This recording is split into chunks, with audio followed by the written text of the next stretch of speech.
So the long-awaited title update 1.1.0 patch notes have just finally been released, and in today's video we're going to be going over some of the highlights for the patch notes, not the entire thing because this is a very lengthy one. So if you guys want to check it out for yourself, I'm going to have the links in the description. I highly suggest that you guys go and check out the patch notes on the Ghost Recon website. It's going to give you the full details and maybe some of the information that I miss that you guys have been waiting for this entire time. So get ready, we're going to be going over the official release date for the patch note, the official release date for the Terminator Live Event, some nerfs and buffs that are being made to the Titan Project raid, as well as just like every single time how much space you guys have to make available in order to get this update downloaded for your platform. Lots of other details as well, so like always, let's waste no more time and get right into the video. Now, as I'm sure some of you are already aware, Title Update 1.1.0 will be officially releasing for every single platform tomorrow, January 28th, 2020. For those of you that are on Xbox, you're going to need a total of 14.7 gigs of available space in order to be able to download this.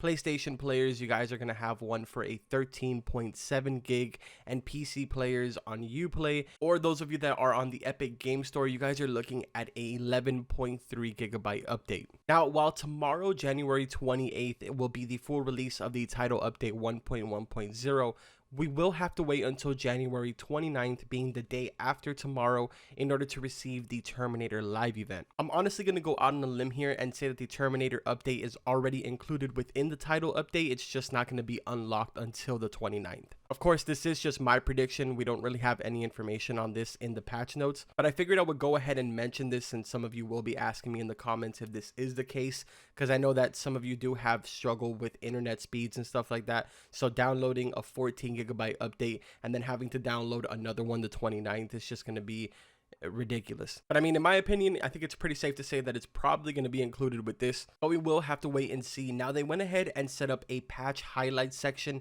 In this, they went ahead and covered a lot of the stuff that I covered in my previous video. If you guys didn't see that, I'm going to have an eye up top. I highly suggest you guys go and watch that if you're interested in knowing about some of the really important stuff that they changed. And by important, I mean more or less the stuff that you guys, the community, went ahead and recommended to them. Now, one of the bigger things that I'm seeing here in the patch highlights is an issue that a lot of you were talking to me about in the comments with the PC side, and that is fix the crash occurring in the snow region when flying too high while playing on PC.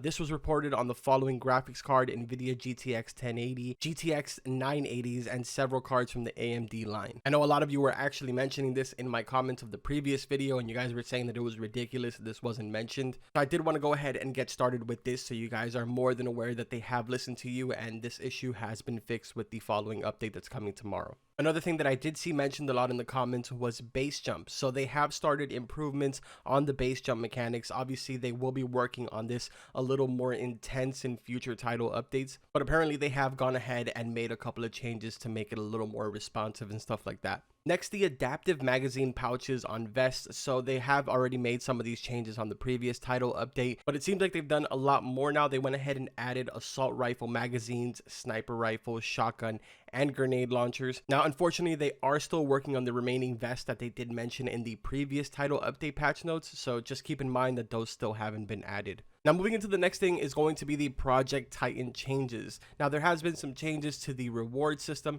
It says fix an issue where players were receiving loot with a gear level that is higher than intended, and killing a raid boss will give you 10,000 skill credits now instead of the previous 2,000 that it would give you before. Next up is going to be some weapon and balancing changes. Now, these are only going to affect the raid side. This won't be affecting you in the campaign or in the PvP, but the LMGs with 150 ammo capacity, that being the Stoner, the MK48, as well as the 6P41, all of these have now been nerfed by 17%, and all of the LMGs with 100 ammo capacity have also been nerfed by 7%. Now, the developers went ahead and actually left a note for you guys, and it says the LMGs with high ammo capacity were too powerful and dominant in the raid boss fight. Their damages have been nerfed for raid boss fights only, not for the rest of the game. It should help more weapons and playstyles to shine. To compensate for the LMG's damage nerf, the HP of several bosses has been slightly reduced. We hope that those changes will keep the balance of the fight the same as it was before, while allowing more diversity in the weapon and playstyles used. Now, more specifically number-wise, it seems like all of the bosses have gotten nerfed by 5%. All of them excluding one boss, and that being Gargoyle. It doesn't seem like his health was touched at all because it's not mentioned here in the patch notes. Now, on top of all of those changes, those of you that went ahead and did the runs over and over again using the exploit where you would freeze the bosses,